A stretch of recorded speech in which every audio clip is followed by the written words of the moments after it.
Thank you for calling the Venue Helpline, the podcast where venues share their biggest frustrations, toughest challenges, and behind the scenes headaches. If you run a venue or work at one and you've ever thought, oh, why is this so hard? You're in the right place. Each week, you'll hear practical solutions from vetted experts who've been there, done that, and know what actually works. Because running a venue is hard enough. You shouldn't have to figure it out alone. Now, let me put you on a brief hold for the next available helper.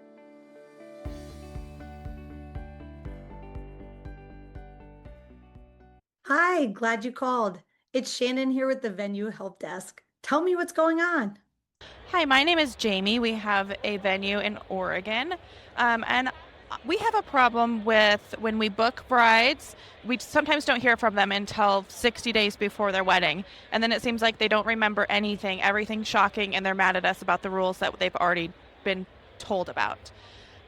So help us to, how do we get them to pay attention to our rules in the beginning? Thank you. Oh, Jamie, I totally understand where you're coming from. It's so frustrating sometimes the way couples just disappear after they've booked your venue. It's a really common pattern. They book, they go quiet for months, then they reappear 60 days out, shocked at the rules that they've agreed to, the contract they've signed, the initials that they have put next to the most important things you wanted them to remember. This isn't about bad clients. It's really truly about a breakdown in the expectations and the communication timing. I'm going to make some assumptions here about your venue, and I hope I'm right. Most of the time, when I hear this problem and this challenge from callers in the past, it's been primarily from most venues that are venue only, meaning that they really only provide the venue tables and chairs. That's not an all inclusive. They're not providing food, beverage, packages, things like that. They really just book the event space. So with that, what that usually means is that they're not deeply involved in the planning process. So the couples tend to assume no news is good news if they haven't heard from you. When they're choosing a venue and they're touring and signing contracts and things like that, they're going through this phase that's complete information overload. Remember that they've toured multiple venues, looks at tons of packages, both online and in person, and now they've made the decision. And while your rules, I'm sure, are shared, whether it's during the tour, in the contract, in the packages, while they are shared, they're not really absorbed. While they heard you, they probably weren't really listening to you. So without inserting some checkpoints into this planning process, the couples make vendor and design decisions in a complete vacuum. They're not checking in. They're not really asking questions. So by the time they reconnect with you at about 60 days out, that money's been spent and the emotions are high. So you don't want to get stuck in a spot where they've made choices and decisions that you don't allow at your venue. So this puts the venue in such a lose-lose situation. When you enforce the rules, you look like a bad guy, or you bend the rules and you risk things like your operations, liability, or setting precedents of things that aren't allowed at your venue. So let me give you my tried and true method of something that I want you to put into your regular client experience flow. It's called the onboarding meeting. So the client signs the contract, and while you as the venue are not the wedding planner, I want you to plan an initial client onboarding meeting within the first 30 days of them signing their contract. This is so important. Now, at some venues, you've got one person doing sales and one person doing service. And this is great and easy because it's a way for you to kind of pass the file from the salesperson to the service person. But if it's the same person at your venue doing both roles, that's okay too. You just need to be really clear to explain what's the purpose and what's the why behind it. We want this onboarding meeting to be positioned as a standard part of the booking process. It's not optional support. It's the next step after the contract is signed. You're clarifying to them clearly that this isn't about planning your wedding. It's setting them up for success at your specific venue. So we're going to sit down in this onboarding meeting with an actual agenda. It can be done on Zoom. It can be done in person. It just depends on some of the things you want to make sure you cover. So at the venue that I worked at, we had a lot of opportunities and upsells that we offered at different times further down the wedding planning process. For example, our venue, we handled all the rentals. We partnered with local rental companies, but if a client wanted different chairs or tables, ceiling drape, things like that. We were the ones to rent it for them. We would get the quote, we would mark it up 20%, so we made a profit on it. But I didn't want them going to get those quotes on their own. So we wanted to make it very clear from the start that we were their go-to on rentals and why they should book them through us instead of book them on their own. That was one of the things on the agenda in my meeting. Another thing we really wanted to control the process on was the floor plan. We would walk into this onboarding meeting with sample floor plans based upon their guest count, giving them a few different options to pick from. Of course, letting them know that they could customize it. But we wanted them to understand and set realistic expectations of what actually fit in the space. For example, we love to put the cake on top of this great grand piano that we had. It was a stunning optical piece for them to see. A lot of times couples would say, can we put it in the corner over there? Well, that corner was right in front of the windows. As the sun set, the sun came beaming in and cooked and melted the cake. So we would never put the cake there. When we talked about sample floor plans and why things were the way they were, it also built a level of trust in that onboarding meeting that we know what we're talking about and we're here to support them every step along the way. So really going through that sample floor plan of what we put where and why, while still providing them with a few different choices, whether they wanted to do round tables or long tables if you have the option for both, a sweetheart table versus a head table if they were doing family tables, things like that. But we came in armed with sample floor plans specifically to their guest count. So at the point at which they're reaching out to the florist and the florist says, how many tables do you have? The answer is never going to be, I don't know. Another huge part of this agenda is a sample wedding day timeline. At our venue specifically, we contracted a ceremony time. So we would actually put a really basic timeline into their contract based upon sunset time. So we would take the sunset time and work backwards. If it was winter, the ceremonies were at 4 or 4:30. If it was summer, we would start as late as 5:30 or 6 o'clock.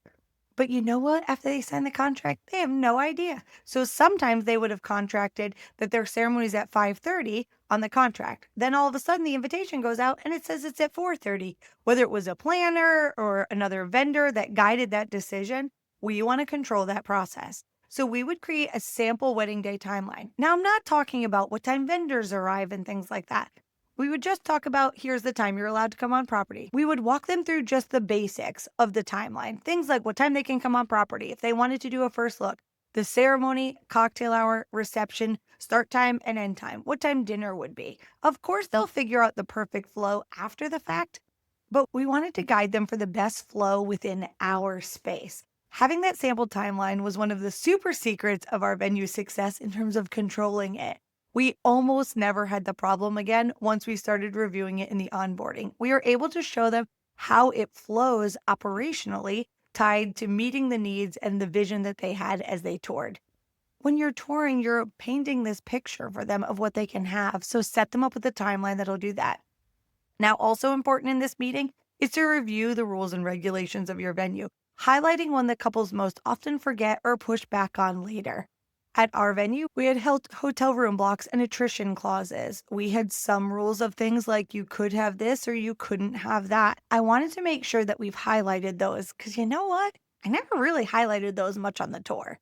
While they were listed in the contract, you don't want to run around on the tour talking about we don't allow candles and we don't have open flame and we don't have this and you can't put real petals down and all of that stuff unless they ask the question. While it was listed in the contract, they're just reading, they're skimming it and signing because they're super excited to move forward. So we want to make sure that we go over what some of those rules are in that first 30 days before they've gone and spent money and made the mistake on the other side. And lastly, we made sure to cover and walk through any of our vendor policies at the venue.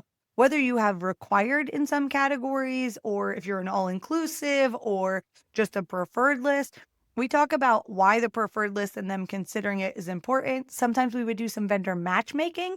While we might have a list of 10 photographers, I'd ask how important, do you have a budget in mind for things? And I might star and highlight a few. While again, we're not acting as their wedding planner, we need them to understand how important it is to work up this preferred list that we've put all this time and energy effort into. How great it is when they hire people who are familiar with our venue, know the spaces inside and out, work well as a team together, and how that affects the flow of their entire wedding day. When you take the time to onboard clients, it really protects everyone. It catches these silly little rule-breaking decisions early when the changes are still possible to be made. They haven't yet booked things like cold sparks if your venue doesn't allow it, or wasted money on things like uplighting if your venue already includes it. It also prevents these last-minute confrontations that will lead to negative reviews. If you start to have these ugly conversations at 60 days out after they've already had a vision in their head, or you've allowed all these other vendors within the local industry to paint this picture for them, the potential of you getting a crappier review on the other side is high and they're pissed off. So we want to get ahead of that as early as we can. Lastly, this onboarding really positions the venue as organized, professional, and proactive. You're getting in front of any potential challenges they'd have, asking any questions now that we're on the other side of booking that maybe you didn't highlight on the front side, and how non-reactive you are, how much you're there to help and support them along the way. You can also set expectations in this meeting about how often they'll meet, what the best way you want them to communicate with you. We made sure to let our couples know that if you email us on a Thursday, you can expect a response by Tuesday, unless we're within 30 days from your wedding, that we respond as quickly as we can, but our energy and focus has to be on our current bookings that are happening in the next few weeks. That was a life-changing experience when we added that to the onboarding. The issue isn't that couples don't care about your rules. They feel like silence from you is permission for them to just do whatever they want. I'm not asking your venue to take on a super hands-on approach to becoming their planner. I'm asking you to control the expectations on the front end of the process. This early onboarding meeting can save you months of frustration, protect those boundaries that we all should have in place, and dramatically improve the client experience overall. When you stay in the know, it doesn't mean being hands-on. It means setting expectations before you lose the leverage along the way. Well, that's it for today's episode of the Venue Helpline. Thank you so much for listening. We love helping you tackle these real-life frustrations at your venue. If you want to keep the conversation going, follow us over on Instagram. Make sure to like, share, and leave us a review here on the podcast. And thank you for calling the Venue Helpline. Call back anytime you've got another challenge for us to tackle.